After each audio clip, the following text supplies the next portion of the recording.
बच्चों नमस्कार, मैं राजेश चतुर्वेदी साक्षी 247 पे आप सभी लोगों का स्वागत एवं अभिनंदन करता हूं।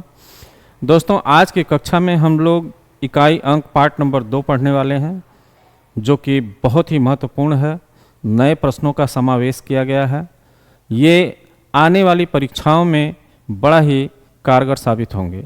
तो देर न करते हुए आइए हम लोग शुरू करते हैं यूनिट डिजिट पार्ट नंबर 2 यानी इकाई अंक का पार्ट नंबर 2 शुरुआत करते हैं। यहाँ पे यूनिट डिजिट पार्ट नंबर 2 में जाने से पहले मैं आपको ये बताना चाहता हूँ कि पीछे कुछ नियम हमने बताए थे। कुछ नियमों का मैंने जिक्र किया था जिसे जानना बड़ा ही ज़रूरी है। अगर आप जानते हैं तो प्रश्नों को बड़े आसानी से लगा सकते हैं। जैसे हमने कहा था कि 0, 1, 5 और 6 की घात पे कुछ भी रहेगा, इसका इकाई अंक वही संख्या होगी, इसमें कोई परिवर्तन नहीं होगा। एक रूल तो ये है। और बच्चे देखो यहाँ पे रूल नंबर 2 क्या कहता है। रूल नंबर 2 ये कहता है कि 4 और 9, यहाँ पे हमने दूसरा एक ग्रुप बनाया था संख्याओं का जिसमें 4 और 9 था। 4 और 9 हमने कहा कि अगर 4 की घात पे ऑड होगा, 4 की घात पे अगर ऑड होता है तो इसका इकाई अंक 4 ही होता है। 4 की घात पे अगर कोई इवन होता है तो इसका इकाई अंक कितना होगा? 6 होगा। एक रूल तो ये बताया था। इसके अलावा हमने क्या बताया था? एक रूल और बताया था जिसमें हमने संख्याओं को अलग रखा था, जिसमें था 2, 3, 7 और 8। हमने ये कहा कि 2, 3, 7, 8 की साइक्लिसिटी 4 की होती है। अर्थात कहने का मतलब ये है कि इन संख्याओं की घात पर कोई भी अंक ले लिया जाए, इन संख्याओं की घात पर कोई भी अंक या संख्या होगी तो उसकी साइक्लिसिटी 4 बनाने का मतलब ये होता है, मैंने बहुत विस्तार से पीछे बताया था कि इसकी साइक्लिसिटी बेटा 4 की है। अगर साइक्लिसिटी 4 की है तो मतलब ये बनता है कि इन संख्याओं की घात पे, जैसे अगर हमने कहा 2 की घात पे 423 है तो इसकी साइक्लिसिटी 4 का मतलब 423 को हमें 4 से भाग देना होगा। अगर इसमें अंतिम 2 अंकों में ही 4 से भाग चली जाए और रिमाइंडर क्या बचता है? 4 × 5 = 20, 2 की घाते 3।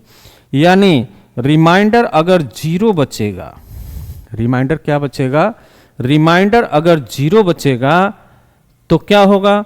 उसकी घात पे यानी इन संख्याओं की घात पे हमको 4 रखना है, पावर 4 रखनी है। और उसके अलावा रिमाइंडर 1, 2, 3 इसके अलावा बचता है तो पावर पर भी हम 1, 2, 3 इसी तरीके से 1, 2, 3 चढ़ा देंगे। ये संख्याएं होती, ये हमारा रूल था। इसके अलावा मैंने एक यूनिवर्सल नियम बताया था। मैंने कहा था कि अगर ये रूल आपको याद नहीं रहते हैं तो घबराइए मत, आप एक सबके लिए एक रूल केवल याद रखिएगा। वो रूल क्या बनता है? मैंने कहा कि यहाँ से यहाँ तक की घात पे कोई भी संख्या रख दी जाए, उसका इकाई अंक अगर आपको ज्ञात करना है तो उसको क्या करिएगा? सबसे पहला काम करिएगा कि उसको घात को यानी पावर को क्या करिएगा? पावर को 4 से डिवाइड कर लीजिएगा। यदि रिमाइंडर 0 बचता है तो नई पावर हम रखेंगे, नई पावर 4 रखेंगे। इसके अलावा रिमाइंडर कुछ भी बच जाए, 1, 2, 3 बच जाए तो पावर पर भी यही रिमाइंडर चढ़ा देते हैं और उसके बाद इकाई अंक ज्ञात करने की प्रक्रिया आगे बढ़ाते हैं। तो यहाँ पे इन नियमों को जानना थोड़ा सा ज़रूरी था। कुछ फैक्टोरियल के नियम मैंने आपको बताए थे, कुछ ये चीज़ें बताई थी। इसको मिलाकर आज का सेशन हम लोग शुरू करते हैं। तो आज के सेशन का पहला सवाल ये है, कह रहा है कि भाई 7 की पावर 11 की पावर 22 की पावर 27 यानी 7 की घात पे 11 की घात पे 22 की घात पे 27 का इकाई अंक क्या होगा? तो बड़ा ही सुंदर क्वेश्चन है। इसमें बिल्कुल एकदम भयभीत होने की ज़रूरत नहीं है। अब यहाँ पे देखिए क्या है, इसको हम लोग थोड़ा सा जुगाड़ से लगाते हैं, बड़ा ही मस्त तरीके से क्वेश्चन लगेगा। यहाँ पे देखिए जुगाड़ क्या कहता है, 7 की घात पे 11। तो सबसे पहले अगर 11 को हम 4 से भाग दे देते, यहाँ पे 11 को हम क्या करते, 4 से भाग दे देते, तो क्या बनता हमारा, 11 को 4 से भाग देते तो निगेटिव रिमाइंडर जो हमारा बचेगा 7 की पावर -1 का बचेगा। निगेटिव रिमाइंडर हमारा -1 बचेगा। अब -1 की पावर 22 यानी सम संख्या, तो ये कन्वर्ट हो जाएगा 7 की पावर 1 में, और उसकी भी पावर 27 है, कोई फर्क नहीं पड़ता, अब भी हमारा 7 की पावर 1 ही होगा। जब ये 7 की पावर 1 हुआ तो इसका इकाई अंक 7 होगा। इसका इकाई अंक कितना होगा मेरे भाई, 7 होगा। यहां तक आपको बिल्कुल नहीं सोचना है, बिल्कुल भयभीत नहीं होना है। पावर के ऊपर पावर हो, पावर के ऊपर पावर हो, पावर के ऊपर पावर हो, कोई दिक्कत नहीं है। हम लोग इस प्रश्न को इस तरीके से अटेम्प्ट कर सकते हैं। ऐसे बहुत सारे प्रश्न अभी आएंगे, हम लोग देखते हैं कि आगे क्वेश्चन नंबर 2 क्या कहता है। क्वेश्चन नंबर 2 कहता है मेरे भैया कि फैक्टोरियल 12 का इकाई अंक क्या होगा। फैक्टोरियल के रूल्स हम लोग जानते हैं। देखिए यहाँ पे फैक्टोरियल 1 का मान 1 होता है, फैक्टोरियल 2 का मान 2 × 1 होता है यानी बराबर 2 हो गया। फैक्टोरियल 3 का मान 3 × 2 × 1 होता है यानी 6 होता है। फैक्टोरियल 4 का मान क्या होता है, 4 × 3 × 2 × 1 होता है, इसका मान 4 × 12 × 24 हो गया। फैक्टोरियल 5 का मान क्या कहता है, 5 × 4 × 3 × 2 × 1 हो जाता है, इसका मान 24 × 120 होगा। इस तरह से आगे भी हमारा फैक्टोरियल क्या होता है बेटा, चलता रहता है। तो हम लोगों ने क्या देखा, हमने ये देखा कि फैक्टोरियल 5 या फैक्टोरियल 5 से आगे आने वाला कोई भी फैक्टोरियल होगा तो उसका इकाई अंक तो 0 होना ही है, और किसी एक संख्या का अगर इकाई अंक 0 बनता है या 5 या 2 का कॉम्बिनेशन बनता है तो भी हमारा सारा का सारा इकाई अंक क्या होगा, 0 होगा। तो फैक्टोरियल 12 में 12 आया होगा, कहीं 11, फिर 10, फिर ऐसे चलते चलते 5, फिर 4, फिर ऐसे करते हुए इस तरह से 1 तक गया होगा। तो आपने देखा कि जब इसका सबका मल्टीप्लिकेशन होगा तो एक तो 10 में भी 0 मिलता है, 5 और 2 का कॉम्बिनेशन भी 0 बनाता है। इसका मतलब इस पूरे सवाल का जो हमारा इकाई अंक होगा वो क्या होगा, 0 होगा। तो ऐसे प्रश्नों में दिमाग में बैठा के चलना है कि फैक्टोरियल 5 या उसके आगे आने वाले सभी फैक्टोरियल में हमारा यूनिट डिजिट क्या हो जाता है, 0 हो जाता है। अब ये आगे भी एक और प्रश्न आएगा जिसमें मैं आपको बताऊंगा कि कब डबल 0 प्राप्त होगा, कब 3 0 प्राप्त होगा, कब 4 0 प्राप्त होगा, उसकी भी ज़रूरत कहीं ना कहीं पड़ ही जाती है। तो आइए नेक्स्ट क्वेश्चन पे चलते हैं। नेक्स्ट क्वेश्चन हमारा क्या कहता है, यहाँ पे देखिए कह रहा है कि वेरी बहुत अच्छा क्वेश्चन, इससे हमको मतलब नहीं है भैया मेरे। 4 की घात पे 1237 कह रहा है, 4 की घात पे 1237, 4 और 9 का नियम क्या कहता है, कहता कि 4 की पावर अगर ऑड होगी, यानी यहाँ पे देखिए 4 की पावर कैसी है, ऑड है। 4 की पावर रूल कहता है कि ऑड होगी तो उसका इकाई अंक 4 ही होगा, तो इसका उत्तर ये होगा। इसको हल करने की जरूरत नहीं है। तो आइए नेक्स्ट क्वेश्चन की तरफ चलते हैं हम लोग। अगला क्वेश्चन हमारा देखिए क्या कहता है। अगला ये क्वेश्चन है जो ये कह रहा है कि भाई इसमें हमें इकाई अंक, इस पूरे प्रोसेस में हमको करके बताना होगा कि इसका यूनिट डिजिट क्या बनता है, इसका इकाई अंक क्या है। तो यहाँ पे देखिए इसको अगर हम सिंप्लीफाई करना ही पड़ेगा, बिना सिंप्लीफाई किए हुए हमें ये नहीं पता चल सकता है कि इसका इकाई अंक क्या होगा। तो आइए सबसे पहले हम 12 को लिख सकते हैं 2 की पावर 2 यानी 4 हो गया, इंटू 3 ये हो गया आपका 12, 12 की घात पे 55 डिवाइडेड बाई 3 की घात पे 11, प्लस है बीच में 8, 2 की पावर 3, 2 की पावर 3 का मान कितना होगा, 8 होगा। 2 की पावर 3 उसकी घात पे 48 है, उसकी घात पे कितना है, 48 है, और डिवाइडेड बाई कितना है, 16 यानी 2 की पावर 4, 2 की पावर 4 और घात पे 18, ये है। इसको जरा सा हल कर लेते हैं। यहाँ 55 दूना के 2 की पावर 110 हो जाएगा। यहाँ पे क्या हो जाएगा मेरे भाई, 3 की घात पे 55 हो जाएगा, कोई दिक्कत नहीं है। 3 की घात पे कितना होगा, यहाँ पे 3 की घात पे 55 हो जाएगा। 3 की घात पे 55 डिवाइडेड बाई 3 की घात पे 11 धन, यहाँ पे 3 वाटे 24, 3 चौक 12, 2 14, यानी कि 2 की घात पे 144 हो जाएगा। यहाँ पे 18 चौक 72, 2 की घात पे 72 हो जाएगा। अब जरा सा देखिए, इसमें से जो ये 11 माइनस हो जाएगा, -11 यहाँ हो जाएगा, यहाँ से ये कटेगा तो -72 यहाँ हो जाएगा। अब इसको जरा सा एक लाइन में सीधा सीधा कर लिया जाए। सीधा सीधा ये करना है मेरे भैया कि सीधा करने पे ये फ़ायदा होगा। यहाँ पे 2 की घात पे 110 हो गया, 3 की घात यहाँ 11 तो 3 की घात पे 44 बचा होगा, 3 की घात पे 44 बचा होगा, और प्लस 72 घटा तो 2 की घात पे 72 बचा होगा। क्या हो रहा है मेरे भैया, यहाँ पे कितना बचा होगा, 72। अब जरा सा देखिए, यहाँ पे रूल लगा लीजिए अपना। यहाँ पे देखिए क्या होगा, 2 3 7 8 का नियम है, ये तो हमारा कट ही रहा है, तो 2 की पावर 4 हो जाएगा। 2 की पावर 4, 2 की पावर 4 का इकाई अंक क्या होगा, 6 होगा। यहाँ 2 से काटेंगे शेष बचेगा, 4 से इसको भाग देंगे तो शेष 2 बचेगा, तो 2 की पावर यहाँ 4 हो गया, यानी 2 की पावर 2 बचा तो ये 4 हो जाएगा। इसके बाद ये भी 4 से कटेगा, 3 की पावर 4, 3 की पावर 4 का इकाई अंक क्या होगा, 3 तिलिक 9, 3 तिलिक 9 9 81, 1 हो जाएगा। यानी 6 और 4, 4 और प्लस 6 बराबर 10 हो जाएगा। इसका इकाई अंक क्या होगा, 0 होगा। तो इस प्रश्न का उत्तर जो हमारा क्या बना, इस प्रश्न का हमारा उत्तर बना क्या, 0। यानी इसका इकाई अंक क्या होगा मेरे बच्चे, 0 होगा। आइए नेक्स्ट क्वेश्चन देखते हैं। नेक्स्ट क्वेश्चन में आप यहाँ पे थोड़ा सा एक सुधार कर लीजिए। यहाँ पे क्या होगा, गुणे का निशान कर लीजिए।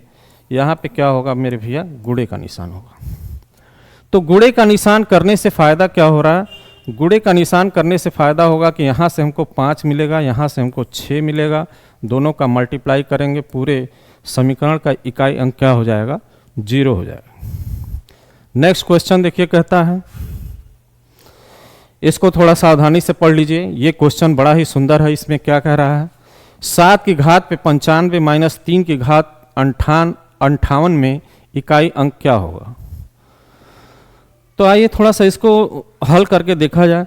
7 की घात पे 95 है, इसको जब हम 4 से डिवाइड करेंगे यहाँ पे तो ये हो जाएगा भैया 7, 4 दूना के 8 और 4 3 12, 3 15, 7 की घात पे 3 बचेगा, माइनस 58 को भाग देंगे, यहाँ पे 7 की घात पे बचा कितना, 7 की घात पे 3 बचा, यहाँ 7 की घात पे 3, माइनस क्या बचा, 3 की घात पे 58, 4 एकम 4, 4 चौक 16, 2 18, 3 की घात पे 2 बचा। 7 की घात 3 का मतलब 49, 7 9 63, 3 बचा, 3 तिलिक 9 बचा, 9 में से 3 गया, कितना बचा, -6, -6 प्लस 10 बराबर 4। यानी इसका इकाई अंक क्या होगा, इसका इकाई अंक बनेगा 4, ये है।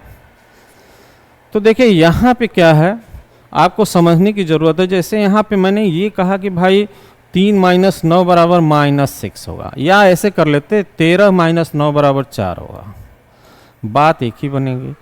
13 माइनस 9 बराबर कितना बचेगा, 4 होगा। तो ये इकाई अंक हो गया। नेक्स्ट क्वेश्चन बड़ा ही शानदार, बड़ा ही विश्वसनीय क्वेश्चन है।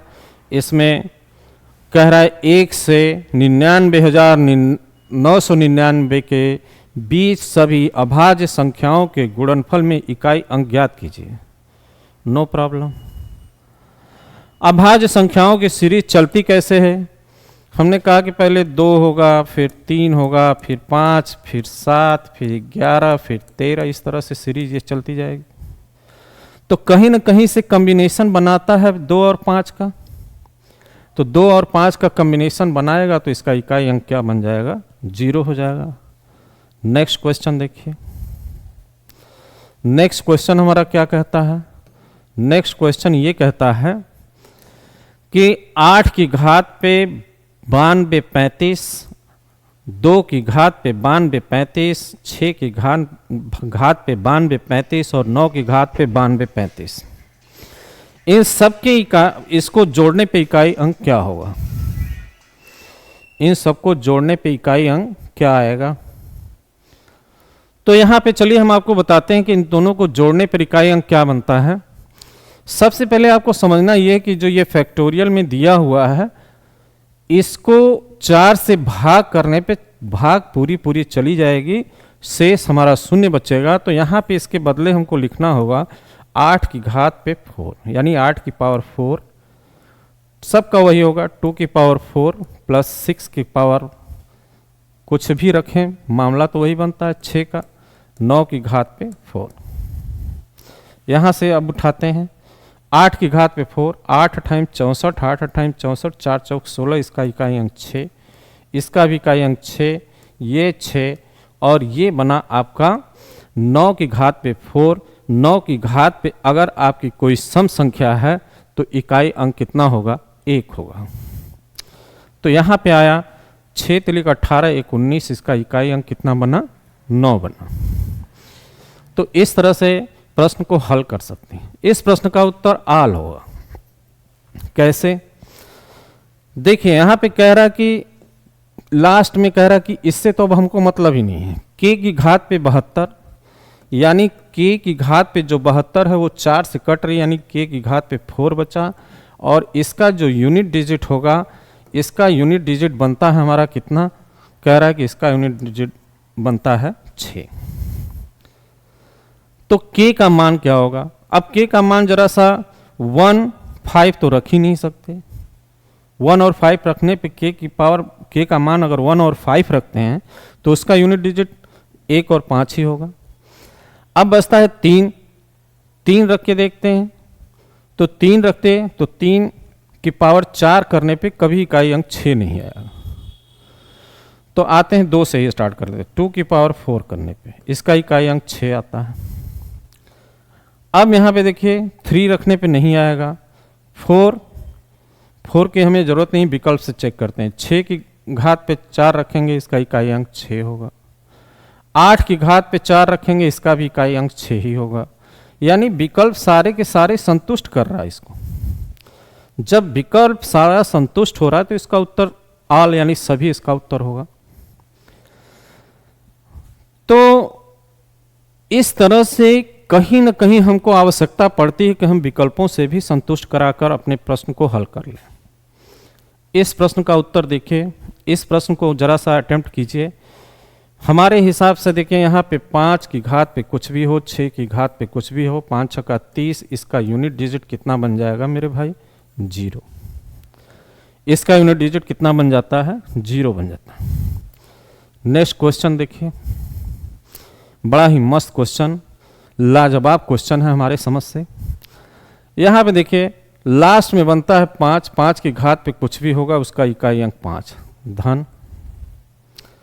9 की घात पे 64 है, 4 से कट जाएगा, 9 की घात हमें 4 रखना होगा। 6 की घात कुछ भी रहे 6 ही रहेगा।